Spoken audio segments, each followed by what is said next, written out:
We have made a lot of recommendations in this report, but chief among them has to do with a concern that we have many different policies around in Ontario right now, that there's a kind of sense of sort of initiative overload in our schools, and that Ontario is working hard right now on issues to do with the economy and to do with jobs, and they have to integrate that work with what is happening in our schools. So we don't need more initiatives, we don't need another policy.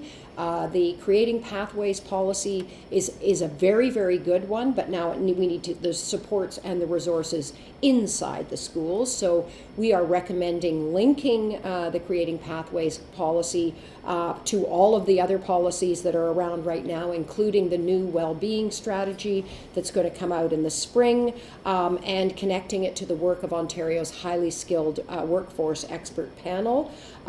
We want to look at how do we create more of a clear relationship between what's on report cards and what's in the Creating Pathways portfolios.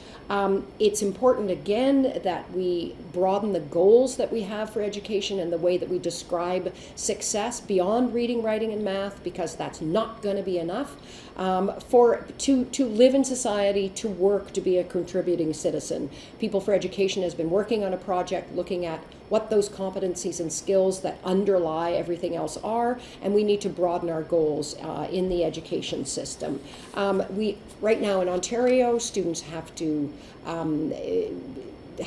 there are 40 compulsory hours of community service. We think those could be more clearly linked to the experiential learning, to jobs, so that it's not just a kind of free-for-all, but that there's a purpose to those 40 hours. We do need more guidance counselors in our schools, and more clarity about what the job of guidance counselors is, particularly in schools with grades 7 and 8, where students are making incredibly important choices about their high school courses and about where their pathway through high school. Some of those choices we know are actually closing doors rather than opening them. So we want to make sure that nobody's making a choice when they're 13 years old that will limit their possibilities after they graduate from high school.